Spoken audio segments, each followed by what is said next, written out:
adra ko Guinée jo wonɗo kasare ɗo woni duuɓi buy gila men naati e o animation télé masobis en tout cas télé ko yaari télé e culture on kon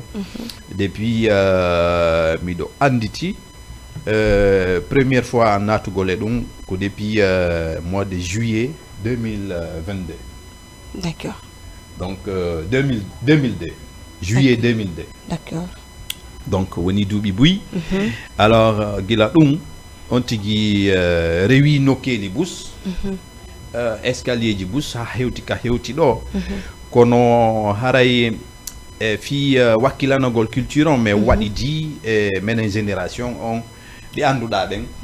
parce que wano les DJ Diallo, les Thierno Bari, les DJ Malado, les DJ Papis, les DJ Salam, les DJ Ouri.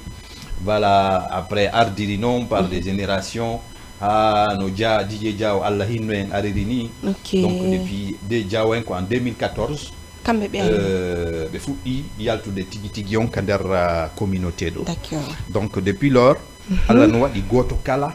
et animateur ben do. Mo kala no mari ko ɓeynata kon jikku mum e style mum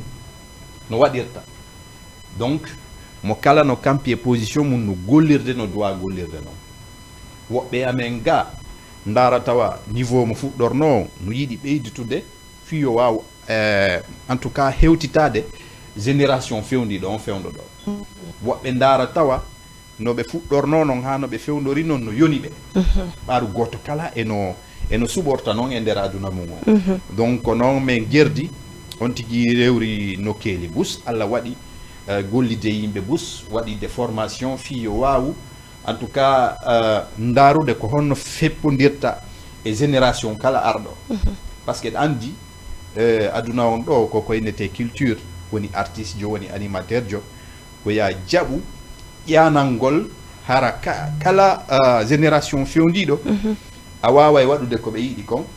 ma ɗum waɗa sifa no ɓe waɗirta noon hara kadi no waɗirta sifa no ɓe waɗirta noon naya waɗu no ɓe yawrama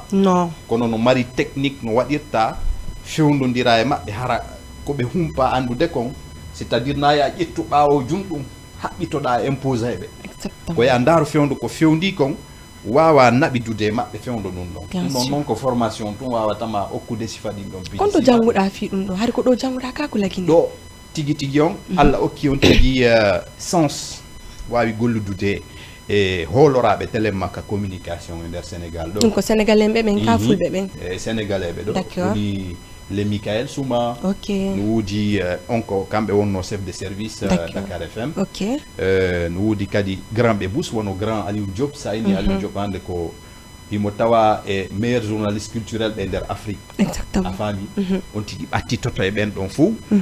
ndara no ɓe waɗirta noon on tigi kadi eɓɓindo heɓa idolɓe ɓe tawata siko sago ma wawi wanowa ɓeɗo wayri noon donc ɗum ɗo wawatama janɗinde ñande kala waɗuɗa goɗɗum hara sikkaliyan a gari a wawi sa hoti ka suudu ndara ɓurɓe ma ɓen tawa a wayi jaka i wakkilike hande kono lan heddini buy ko ɗum ɗon wawma naɓude yesso quoi kono sa sikki tun wayi no fewdo kami fewdi ɗo miɗo andi ɗon ça va ɗo darade yesso an ka communauté ɗo wala hara ɗayni hoorema a faami par ce que sa daari seeɗa sa wattan yiili buye men ɗo hay waɗay enen waɗayɓe ɓen émission ji hara ko pular tun iɗen ɗaynitade andi fiyon ɗum sen yimɓe keɗo joni e yeeyi wano laaɓe en inni e waɗa émission en taway iɗen mankiri bus par ce que pular ngal wowleten ɗo ngal en taway tigi tigi on piiji bus no woodi ɗi wonɗi natude e nder yewtere nden tawa wonɓe ton ɓen ɓe itta yiile ko wonɗen wadde ko a faamine donc en adaptaki par ce que wata sikku ɗo a yiyay journaliste jo olof jo si ɓe wadde journal olof ɗum wata sikku ɓe heɓɓitoto tum ɓe janggay ɗum ka université ji maɓɓe kala waɗay ɗo journalisme a janggay olof on tigi tigi on no waɗirta no présentirta noon journal a faami donc enen kadi ka men ton ɓe waɗay ɓe journal en pular walla animateur ɓe communiquay ɓe en pular ɓe janggay ngal pular ɓe janggay no ɓe waɗirta ɗum noon enen noon ga en hoccoto tun naten si occasion ko wana hombe no woni hoccare to natay mum adra non c'est-à-dire no heewi si mini me enen fo c'est-à-dire siti wana seedabe parce que no wodi hande men ko don men tawion donc ça sitani men seeda ni men hoccoto dum don mi faala yo laabu seeda wana hombe parce que si mini hoccoto andi ko woni hoccoto génération amen on faut par exemple inete do no wi jango e fimu ala fudori adrado d'accord a famine no wudi métier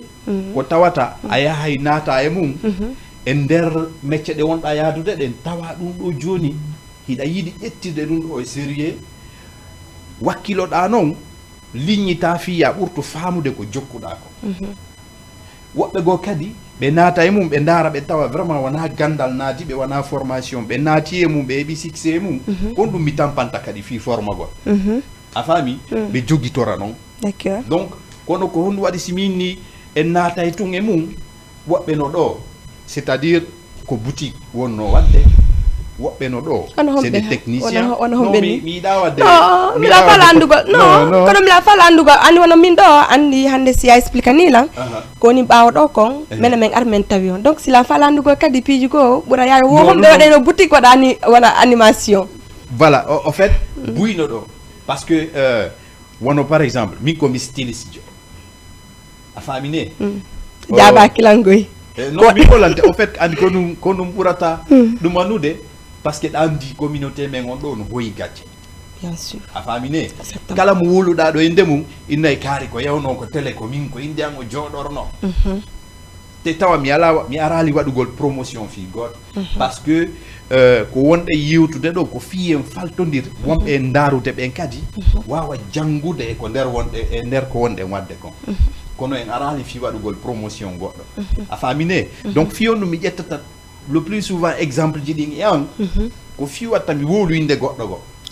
a famine kono si taya woli inde goddo ma ay inni par exemple ko hunde carrément ko taweda mi si carré no hare no di problème non en fait ko mi hinuma ko par exemple jon mi la fala andugo hare mi la fala andugo wono hombo wono c'est yalti mi renseigner non mi adra ko do mi fala entret explique na la hare mi kadi mi ande kon mi wawi ta gerde han hewta ko adra hewti do ma ha ko wobbe go hewti do non déjà ayi di hunde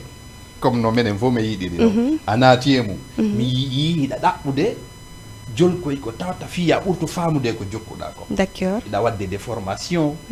da ekkitade en tout cas communication mi yinun do fo amin tigir mi numa félicitations merci merci donc fi kala yimbe ben kala ko wakkilida o ko sare do be yiyay ko be wawma critiquer be na kari no dum do au fait ko geruda o dum do non ko tagado fo bay hay nelado men be critiquer nano fi goddo go a fabi donc jonnon haray ko mi wawata ma inude fi gondon sengo bui natiri e des métiers do surtout ka culture Sénégal do communauté on gigol a fami ko benata compassion donc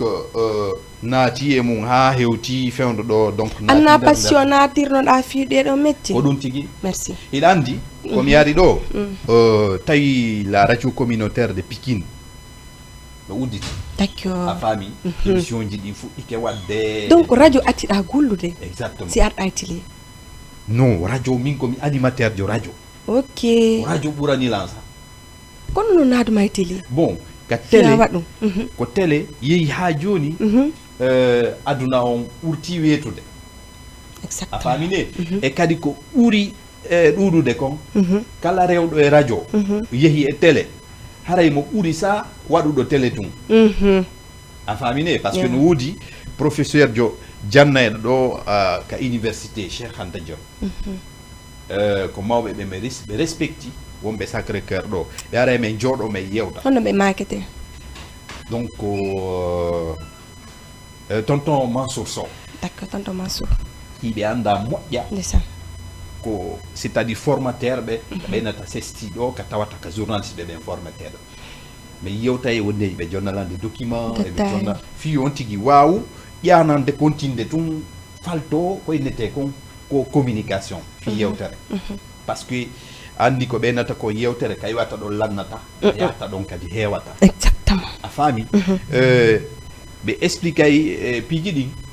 kala hunde nde jokkuɗa wakkilo faama. C'est l'essentiel. Donc kono enen ga iɗa andi no woniri noon Sénégal ɗo fayida ko innete comme professionnel yimɓe ɓen haton jina e mum communauté men o. Et pourtant len ɗum noon jamanu dowa wattande ila joni fiyon ɗum sinnama professionnel kala ko woni professionnel no ɗumanni seeɗa yimɓe ɓen itta yiile mum ɓena sa woni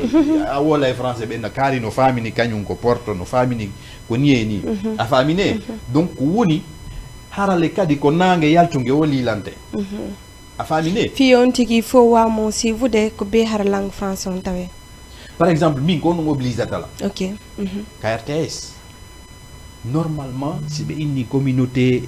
émission communauté waka heɓude a famine enugol parce que RTS ko fof wonani ɗo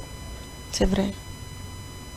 kala leydi wondi africain jo wonɗo ɗo ɓe wonani fof ɓeynata menen ko guinéen jon ɓurani mais walla malien jon walla ɗum ɗo e ɗum foti sa woni ton iɗa wadde hunde harana yo buyi humpe ko wonɗa wadde ko par ce que ɗen andi eɗen sous région on ɗo fof fayda jama on wola e français a famine joni noon wawɗa wawa wole français wawa feƴƴude ko français ɓen colonisé en enen sous région on a famine joni noon sa waɗori ton seeɗa mo kala retrouve to seeɗa wonde jon tigui hocca artiste jo malien jo bisawo guinéen gambien naada nder ɗum no oblige ma yanano langue ji gono ton voilà ko fi ɓuytugol fi ɗin haalaji ɗon innugol a haray ko guinéen ɓe ɓen waɗi ɗum ɗo au fait apaisegol seeɗa d'accord Adra